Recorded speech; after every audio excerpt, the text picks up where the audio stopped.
question number 10. Question number 10 is again, suppose a girl throws a dice, right? If she gets a 5 or a 6, she tosses a coin 3 times. So what if E1 I represent as that the girl, she throws a dice and she gets a 5 and 6. So what is the result of after that? That she tosses a coin 3 times. So these will be the favorable outcomes in this case. Okay.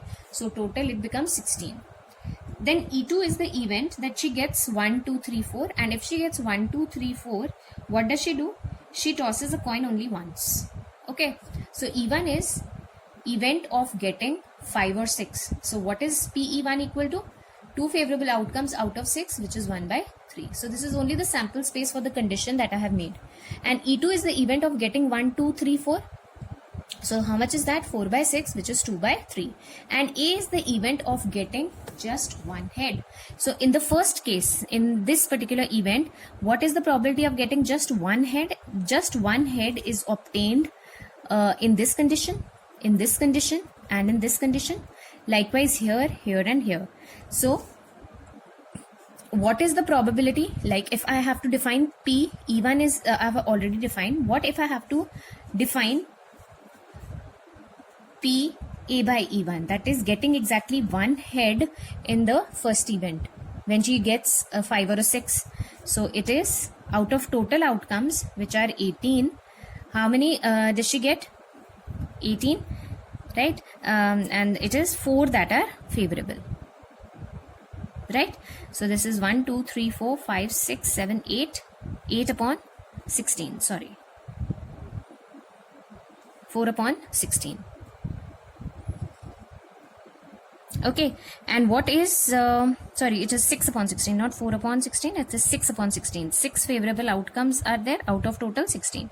And in the second case, that is if I have to apply PA by E2, if I have to find out PA by E2, that is getting exactly one head in the second case when she throws 1, 2, 3, 4 on the dice, right? So exactly one head is obtained in 4 cases. 4 cases out of total.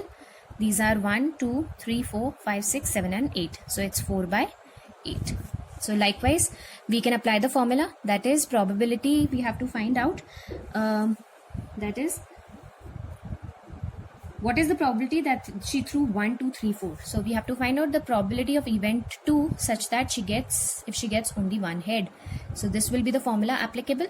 Put the values 2 by 3 into 4 by 8. 2 by 3 into 4 by 8 plus 1 by 3 into 6 by 16. So we get our answer as 8 by 11, right? Question number 11 can be done the same way and is for practice. We'll move on to question number 12. A card from a pack of 52 cards is lost. Question number 11 is for practice. Coming to question number 12, it is a card from a deck of 52 cards is lost. From the remaining cards of the pack, 2 cards are drawn that are found to be both diamonds. Find the probability that the lost card is a diamond. So we can do this question in such a manner that just to make you understand, there are 52 cards. One of the card is lost, right? Now any one, like out of 13, any one card can be lost because we have 13 diamond cards in a deck of 52 cards. So out of those 13, any one can be lost. So let us consider E1 as the event that the lost card is diamond. So the lost card is diamond, that is there are 13 favorable outcomes out of 52. So the probability is 1 by 4. And E2 is the event that the lost card is not a diamond card. So it's 1 minus 1 by 4, that is 3 by 4. That is out of 52, 39 cards will be non-diamond cards, right? So we get 3 by 4. Now we know that after like one card is lost, 2 cards are drawn from the deck and they both are found to be diamond, right? So we need to find out the probability first that the lost card is a diamond card. Okay, so for this purpose we know that out of 52 cards, since one of the card is lost, let us consider that the lost card is a diamond card. So out of 51 कितने cards बचेंगे? 13 were there, one lost diamond card. One of the card that is lost is a diamond card if we consider the first event. So we are left with 12 diamond card. Now how can 12 diamond cards be selected? 12 diamond card have to be selected from total 51 cards which are left because one of them is lost. So we take the total as 51, right? Into 11 by 50. That is for probability for the second card, right? Likewise, we can find out PA by E2.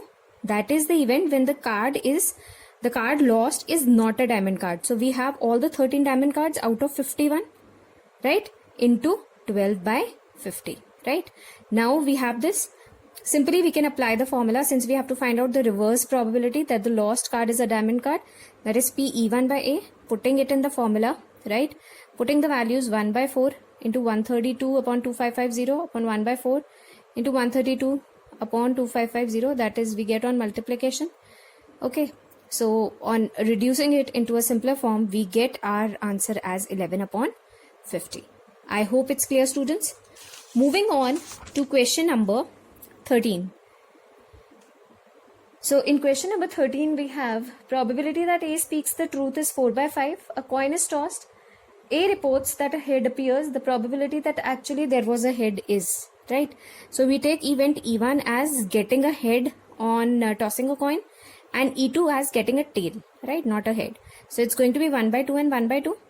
Now let us take event B as A speaks the truth. So if the probability that B speaks we take this as event B. Now A speaks the truth such that he gets a head on tossing of a coin, right? So that its probability is given to be 4 by 5, probability of truth, right? And probability that he lies, given that he gets a tail on tossing of a coin, so that is 1 minus 4 by 5, that is 1 by 5. So we have to find out the reverse probability that actually there was a head on tossing of the coin. So it will be PE1 into PA by E1 upon PE1 into PA by E1 plus PE2 into PA by E2. Putting in the values, we get 4 by 5, that is option A as the correct option. I hope it's clear, students. Moving on to question number 14. If A and B are two events such that we have A is a subset of B, right? So in this case, we have A and B are two events. A is a subset of B, that is all the outcomes of A are present in B, and PB is not equal to 0. Then which of the following is correct? So we take the first condition, and the first condition is A by B is equal to. Now we know PA by B. In all these conditions, we have to find out PA by B, the relation with PA by B. So we know it is PA intersection B upon PB, right? Since we know that all what is A is a subset of B, that is all the elements of A are present in B. So if I take out its intersection, this has to be equal to PA upon PB, right? But this condition, if we see the first condition, PA by B, it is given to be PB upon PA. So we strike off the first condition, right? So we move on further. Remember, it is given that PB is not equal to 0, and we know that maximum probability, the probability of any event will lie between 0 to 1. So we know that PB has to be either less than equal to 1 because it is not equal to 0. Right? So it will be either in between 0 to 1, or we can simply write it as less than equal to 1.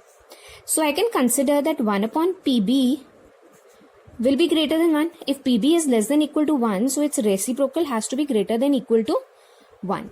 Now if I multiply both the sides with PA, so what do I get? PA upon PB is less than equal to PA. What did I do? I multiplied both the sides with PA. Right? Now what is PA by B? PA by B is, PA upon PB is PA by B. So here I can write this as PA by B is greater than equal to PA. So do we get any of these conditions? Yes, we get option C.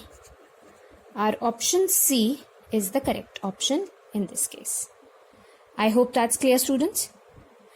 With this, we come to the end of exercise 13.3. Thank you.